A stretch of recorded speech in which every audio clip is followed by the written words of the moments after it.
एक बार एक बहुत ही दुखी व्यक्ति महात्मा के पास जाकर बोलता है, मैं अपने जीवन से बहुत दुखी हूँ। अपने बीवी बच्चों और परिवार को खुश नहीं रख सकता। मैं अपने लिए भी कुछ नहीं कर पा रहा हूँ। कभी कभी तो मुझे अपना जिंदगी खत्म कर देने का मन करता है। आप इतनी साधना करते हैं, इतनी तपस्या करते हैं, क्या आप मुझे कोई ऐसा मार्ग बता सकते हैं जिससे मैं अपने बुरे वक्त से बाहर आ सकूं? मेरा समय बहुत खराब चल रहा है। 2 वक्त की रोटी का इंतजाम करना भी मेरे लिए बहुत ही मुश्किल हो गया है। अब आप ही बताइए कि मैं ऐसे वक्त में जिंदा रहूं तो कैसे रहूं? कैसे अपने परिवार को खुश रखूं? कृपया करके इससे निकलने का कोई रास्ता बताइए, ताकि मैं आसानी से इस समस्या का सामना कर सकूं। क्योंकि मैं बहुत पढ़ा लिखा नहीं हूँ। अगर आप बहुत बड़ी बड़ी ज्ञान की बातें करेंगे तो शायद मैं कभी समझ भी नहीं पाऊंगा। व्यक्ति की बात सुनकर महात्मा ने मुस्कुराते हुए कहा, क्या तुम मेरा एक काम कर सकते हो? महात्मा ने सामने की तरफ इशारा करते हुए कहा, वह सामने पहाड़ देख रहे हो, उस पहाड़ पर एक मंदिर है और उस मंदिर के पास चींटियों का घर है, जहां पर हजारों चींटियां रहती है। तुम्हें सुनने में बड़ा अजीब लगेगा।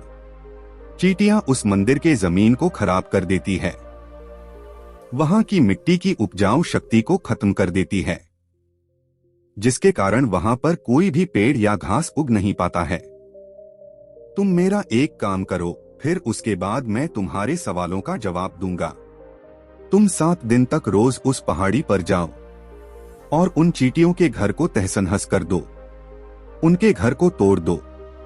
जब भी तुम्हें चींटियों का घर दिखे मंदिर के आसपास, तो उन्हें वहीं पर तहस-नहस कर देना। लेकिन याद रहे, घर को तोड़ते वक्त कोई भी चींटी मरनी नहीं चाहिए। इस बात को समझने का प्रयास करते हुए युवक वहां से चला गया। उसे समझ में नहीं आ रहा था कि आखिर महात्मा जी ऐसा उससे क्यों करवा रहे हैं। ऐसे तो उन चिट्ठियों पर अन्याय होगा, उनका घर टूट जाएगा, उन्हें नुकसान पहुंचेगा। आखिर कौन ऐसा करने को कहता है? यह सब सोचकर वह महात्मा की बात मानते हुए अगले ही दिन उस पहाड़ी पर जाना शुरू कर देता है। जब वह पहले दिन पहाड़ी पर पहुंचता है और देखता है कि बहुत सारी चींटियां अपना खाना जुटाने में लगी हुई है। सारी चींटियां कतार से चल रही थी और अनाज के छोटे छोटे दाने उठाकर अपने घर में जमा करके जा रही थी। यह देखकर पहले तो उस युवक का मन कमजोर पड़ गया। उसने सोचा कि यह इतना मेहनत करके अपना घर भर रहे हैं और मैं उनके घर को तबाह कर दूंगा तो इनको कितना बुरा लगेगा। लेकिन फिर उस व्यक्ति ने महात्मा की बात याद करते हुए घर को तोड़ना शुरू कर दिया। घर तोड़ते ही चींटियां इधर उधर भागने लगी। अभी तक जो कतार में चल रही थी, अब वह बिखर गई और अपनी जान बचाने के लिए इधर उधर भागने लगी। थोड़ी देर में घर टूट गया। सारे चींटियां इधर उधर अपनी जान बचाने के लिए भाग गई थी। यह करने के बाद वह युवक दुखी मन से अपने घर वापस लौट आया। उसका मन बहुत परेशान था, पश्चाताप से भरा हुआ था। फिर उसने सोते हुए रात में लेटे लेटे ही सोचा, अब तो चींटियों का घर तबाह हो चुका है, अब वहां वापस जाकर क्या फायदा? क्योंकि जैसा महात्मा जी ने कहा था कि चींटियों का घर तबाह करना है, वह तो मैं पहले ही कर चुका हूँ। लेकिन बाद में उसने कुछ सोचकर फिर से वहां जाने का निर्णय लिया और अगले दिन सुबह सुबह वह वापस उस पहाड़ी पर पहुंच जाता है। पहाड़ी पर पहुंचकर वह उसी जगह पर पहुंचता है जहां पिछली बार उसने घर को तहस-नहस कर दिया था। लेकिन वह देखकर चौंक जाता है कि चींटियों ने फिर से अपना घर उसी जगह पर बना लिया था और वे फिर से अपने घर के लिए सामान इकट्ठा करने में जुटी हुई थी। उस आदमी को यह देखकर लगा कि है चींटियां कितनी मूर्ख है। इनको पता है कि कल ही इसी जगह पर इनका घर तबाह किया गया है और उसी जगह पर इन्होंने अपना नया घर भी बना लिया। और यह सोचकर वह आदमी हंसने लगा। लेकिन फिर से महात्मा की बात याद करते हुए फिर से उन चींटियों का घर तबाह कर दिया। फिर से उन चींटियों में हलचल मच गई। थोड़ी ही देर में वह चींटियां अपनी जान बचाने के लिए इधर उधर भागने लगी।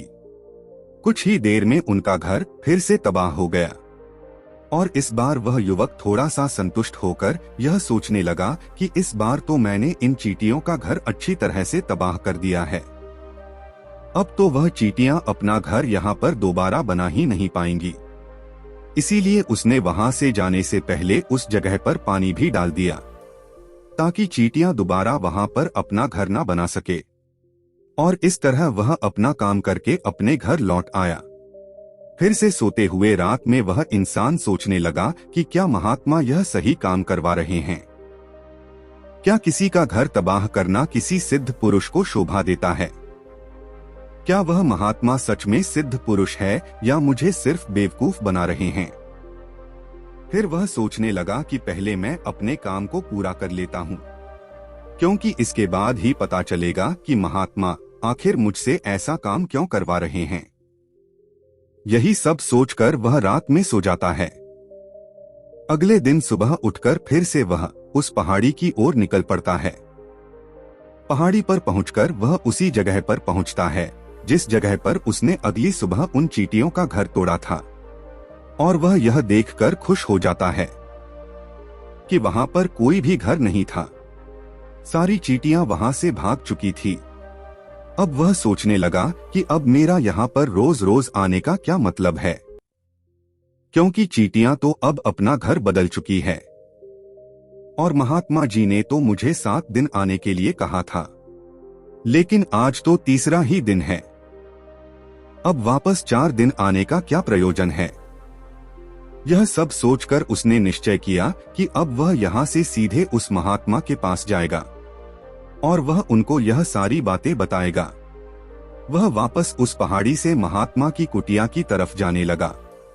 तभी अचानक उसकी नजर एक और घर पर पड़ी, जो कि वह घर चींटियों का ही बनाया हुआ था। और अब वह चींटियां नए घर में रहने लगी थी। यह नया घर उनके पुराने घर से थोड़ी ही दूर पर था। और जब उस युवक की नजर उस घर पर पड़ी तो उसने सोचा कि शायद महात्मा को पता था कि ये चींटियां अपना घर दूसरी जगह वापस से बना लेंगी, इसीलिए उन्होंने मुझे 7 दिन तक आने के लिए कहा था। और यह सोचकर वह उन चींटियों का नया घर भी तोड़ने के लिए आगे बढ़ता है। जब वहां पहुंचा तो उसने देखा कि चींटियां उसी तरह अपने कार्य में लगी हुई थी। वह अपने लिए खाना इकट्ठा कर रही थी और उन्हें अपने घर में जमा करते जा रही थी। जो पुराना घर टूटा हुआ था वहां पर भी अनाज के कड़ बचे हुए थे। चींटियां वहां से भी अनाज इकट्ठा कर करके दोबारा अपने नए घर में ला रही थी। यहाँ पर फिर से उस युवक का मन कमजोर पड़ गया, क्योंकि वह खुद भी बहुत परेशान था। इसलिए उस व्यक्ति के मन में उन चिट्ठियों के प्रति दया का भाव उत्पन्न हो रहा था। उनके ऊपर उसे दया आ रही थी। वह चाहता था कि वह उनकी मदद करें, लेकिन वह उल्टा उन्हें नुकसान ही पहुंचा रहा था। लेकिन उस महात्मा की बात को याद करते हुए उसने फिर से उस घर को तोड़ने का निर्णय लिया। और इस बार वह बहुत ही सावधानी के साथ बिना उन चींटियों को नुकसान पहुंचाए उस घर को तबाह करना शुरू कर दिया। इसमें समय थोड़ा ज्यादा लगा, क्योंकि महात्मा ने शर्त रखी थी कि किसी भी चींटियों को बिना नुकसान पहुंचाए ये कार्य करना था। इस बार भी उसने बड़े दुखी मन से उस घर को तबाह कर दिया और दुखी मन लेकर फिर से अपने घर वापस लौट आया, क्योंकि उसने इस बार उनका नया घर भी तबाह कर दिया था। वह उन चींटियों को बसने ही नहीं दे रहा था। अब वह अपने आप को शैतान समझने लगा था। लेकिन फिर से वह उस महात्मा की बात मानते हुए दुखी मन से वापस अपने घर लौट आया। रात में सोने से पहले उसने एक बार फिर से सोचा कि मैं कितना बड़ा शैतान हूँ, इतना बड़ा राक्षस हूँ। मैं अपना घर छोड़ो, मैं उन चिट्ठियों को बसने के लिए कहीं भी जगह नहीं दे पा रहा हूँ। चींटियां मेरे बारे में क्या सोचती होंगी? वो कितना दुत्कारती होंगी उस महात्मा को जो मेरे द्वारा ऐसा करवा रहा है। लेकिन फिर भी उसने अगले दिन जाने का निश्चय किया। अगले दिन सुबह सुबह फिर से वह वापस उस पहाड़ पर पहुंच गया। वह देखकर फिर से आश्चर्यचकित रह जाता है। इस बार उन चींटियों ने एक और नई जगह पर अपना घर बना लिया था। वह पहले से भी ज्यादा ऊर्जा के साथ अपना काम कर रही थी और उन्होंने एक रात में ही पहले से भी बड़ा घर बना लिया था और वह फिर से अपना अनाज और खाना इकट्ठा करने में जुटी हुई थी। यह सब देखकर उस आदमी को लगा कि यह चींटियां किस मिट्टी की बनी हुई है। मैं इनको बार बार यहाँ से भगाने की कोशिश कर रहा हूँ और यह वहीं पर अपना घर बना लेती हैं। क्या इनको पता नहीं है कि मैं इन्हें यहाँ पर कभी भी बसने नहीं दूंगा। यह चींटियां दिखने में इतनी छोटी है, लेकिन फिर भी यह मुझसे हार नहीं मान रही है। बड़ी ताज्जुब की बात है। और इस बार गुस्से में उसने घर को तहस-नहस करना शुरू कर दिया। लेकिन इस बार उस घर को तहस-नहस करते हुए कुछ चींटियां वहीं पर मर गई, उसके पैरों के नीचे कुचल गई। उनको कुचलने के बाद जब वह अपने अहंकार से बाहर आया, उसने देखा कि गुस्से में उसने उन चींटियों को कितना नुकसान पहुंचा दिया है। उसका मन पश्चाताप से भर उठा और वह रोता हुआ अपने घर वापस आ गया। रात में सोते वक्त उसने सोचा कि मैं उन चींटियों पर बहुत अत्याचार कर रहा हूँ, अब इससे ज्यादा अत्याचार मैं नहीं कर पाऊंगा। यही सोचकर वह अगले दिन उन चींटियों के लिए अपने घर से थोड़ा आटा लेकर उस पहाड़ी पर पहुंच जाता है। आज उसके मन में उन चींटियों के प्रति श्रद्धा का भाव था, दया का भाव था। आज वह उनकी मदद करना चाहता था। और जब वह वहां पर पहुंचा, उसने देखा कि चींटियां वापस अपने नए घर को बनाने में जुटी हुई थी। उसने बहुत ही प्यार से उन चींटियों को अपने घर से लाया हुआ आटा खिलाया और अगले 3 दिन तक उसने ऐसा ही किया। वह रोज सुबह जाता और उनके लिए अपने घर से साथ में आटा भी लेकर जाता था और उन चींटियों को बड़े प्रेम से खिलाता। 7 दिन के बाद वह उस महात्मा के पास हाथ जोड़कर पहुंचता है और कहता है कि हे महात्मा जी, मुझे माफ कर दीजिएगा। मैंने उन चींटियों का घर तबाह करने के लिए बहुत प्रयास किया। मैंने उनका घर तबाह किया भी। एक बार नहीं बल्कि 4 बार मैंने उनका घर तोड़ा। उसके बाद मैं हिम्मत नहीं कर पाया, उनके घर को फिर से नहीं तोड़ पाया। मैं समझ सकता हूँ कि मैंने आपका दिया हुआ काम पूरा नहीं किया और जिसके बदले आप मुझे वह तरीका नहीं बताएंगे जिससे मैं अपने बुरे समय से बाहर निकल सकता हूँ। लेकिन मुझे इसका कोई खेद नहीं है, क्योंकि मुझे लगता है कि मैंने जो किया वह सही किया। इसीलिए मैं आपसे आज्ञा लेकर वापस अपने घर जा रहा हूँ। कृपया मुझे वापस अपने घर जाने की आज्ञा दीजिए। यह सुनकर उस महात्मा ने मुस्कुराते हुए कहा, अरे भंते, कहाँ चल दिए? रुको तो सही, जलपान तो कर लो। थोड़ी देर ठहर जाओ, उसके बाद चले जाना। और यह कहकर वह महात्मा उस युवक के लिए पानी लेकर आते हैं। पानी पिलाने के बाद महात्मा उस युवक से पूछते हैं कि तुम मुझे यह बताओ, आखिर तुम उन चींटियों का घर तबाह क्यों नहीं कर सके? वह चींटियां तो इतनी छोटी छोटी है और तुम इतने विशालकाय हो, फिर भी तुम उन छोटी छोटी चींटियों का घर तबाह नहीं कर पाए। कहाँ है तुम्हारी शक्ति, तुम्हारा बाहुबल? इसका जवाब देते हुए उस युवक ने कहा कि हे महात्मन, मैंने उन चींटियों का घर तबाह कर दिया था, बार बार किया था। एक बार तो गुस्से में मैंने उन चींटियों को भी हानि पहुंचा दी थी, लेकिन जिस दिन मैंने उन चींटियों को हानि पहुंचाई, उस दिन मुझे लगा कि मैं इन चींटियों को क्यों हानि पहुंचा रहा हूं, क्यों इनको तकलीफ दे रहा हूं। और उसी दिन से मैंने उन्हें क्षति पहुंचाने की बजाय उनकी सहायता करनी शुरू कर दी। यह सुनकर महात्मा ने कहा, यही तो सीखने की बात है कि एक छोटी सी चींटी हमें जीवन का संदेश दे जाती है। मैंने तुम्हें चींटियों का घर तबाह करने के लिए नहीं भेजा था, मैंने तुम्हें भेजा था ताकि तुम उन चींटियों से कुछ सीख ले सको। तुम्हें उन चींटियों से क्या सीख मिली, क्या तुम मुझे बता सकते हो? यह सुनकर उस युवक ने अपनी पूरी कहानी बयां कर दी। पूरी कहानी सुनने के बाद महात्मा ने मुस्कुराते हुए कहा कि भंते, पहली सीख जो इन चीजों से लेनी थी वह यह थी कि तुमने कितनी ही बार उनके घर को तोड़ने की कोशिश की, कितने बार प्रयास किया कि उनका घर तबाह हो जाए, लेकिन वह हर बार अपना नया घर बना लेती थी। उन्होंने कभी भी हार नहीं मानी। अगर वह हार मान लेती तो वह चींटियां तुम्हें वहां पर नहीं मिलती। जीवन कार्यशीलता का नाम है, कर्मशीलता का नाम है।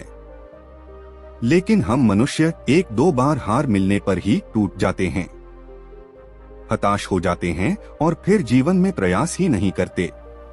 और कुछ लोग तो अपनी जिंदगी को खत्म करने के लिए उतारू हो जाते हैं। लेकिन जानवरों में तुमने एक बात देखी होगी कि वह अपना जीवन खुद से खत्म कर ही नहीं सकते। तुमने कभी नहीं सुना होगा कि किसी जानवर ने आत्महत्या कर ली, चाहे वो जानवर कितना ही भूखा क्यों ना हो, इतना ही दुखी क्यों ना हो, लेकिन वह अपने जीवन के लिए हमेशा संघर्ष करता रहता है। लेकिन वहीं दूसरी तरफ हम मनुष्य एक दो बार हताश होने पर ही हम अपना जीवन खत्म कर लेते हैं। जीवन तो कर्मशीलता है। कर्म करने का नाम जीवन है और मृत्यु आखिरी विश्राम है। इसीलिए मृत्यु से पहले कर्म करना कभी मत छोड़ना, क्योंकि मृत्यु के बाद तुम परम विश्राम में चले ही जाओगे। तो उससे पहले कर्म करना क्यों छोड़ रहे हो? क्यों हताश हो रहे हो?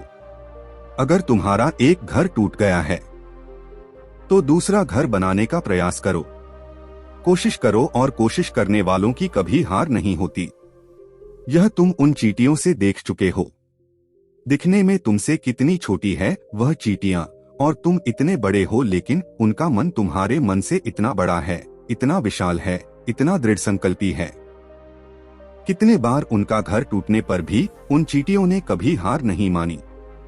दूसरी सीख यहाँ से यह लेने की थी, वो यह थी कि जब भी हमारे ऊपर बुरा समय आता है, हमें लगता है कि यह समय कभी नहीं जाएगा, यह समय मेरे जीवन को बर्बाद कर देगा, मुझे कभी नहीं जीने देगा। और अपने इन्हीं ख्यालों से, इन्हीं विचारों से, जिनका असलियत में कोई भी अस्तित्व नहीं है, वो सिर्फ विचार हैं, वही विचार हमारे मन को दुखी कर देते हैं और इसीलिए हम प्रयास करना भी छोड़ देते हैं। लेकिन सोचो कि बार बार प्रकृति हमें क्षति पहुंचाने की कोशिश करेगी, नुकसान पहुंचाएगी, लेकिन कब तक पहुंच जाएगी? अगर हम बार बार उठकर फिर से नया प्रयास करते रहेंगे तो प्रकृति भी हमारे सामने घुटने टेक देगी और वह भी एक दिन हमारे ऊपर दयावान हो जाएगी, कृपालु हो जाएगी और वह हमें सब कुछ देने लगेगी जिसकी हमने पहले कभी कामना की थी। तुमने खुद देखा कि तुम उन चींटियों का घर तबाह करने के लिए पहुंचे थे, लेकिन बाद में तुम ही उन चींटियों को अनाज और आटा देने लगे। तुम ही उन पर कृपालु हो गए। ऐसा क्यों हुए? क्योंकि तुमने देखा कि वह चींटियां हार ही नहीं मान रही है।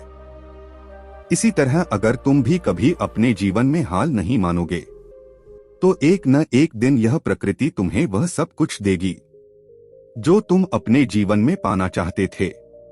इसीलिए दो सीख हमेशा याद रखना, कर्मशीलता, कार्य करते जाना, और दूसरा, एक ना एक दिन प्रकृति तुम्हारे उस कर्म का परिणाम अवश्य देगी। तो दोस्तों, कैसी लगी आपको यह कहानी? कमेंट सेक्शन में जरूर बताना। अच्छी लगी हो तो इस चैनल को सब्सक्राइब जरूर कर लेना। तो मिलते हैं अगली कहानी में, तब तक के लिए खुश रहिए और 9 के साथ खुशियां बढ़ती है।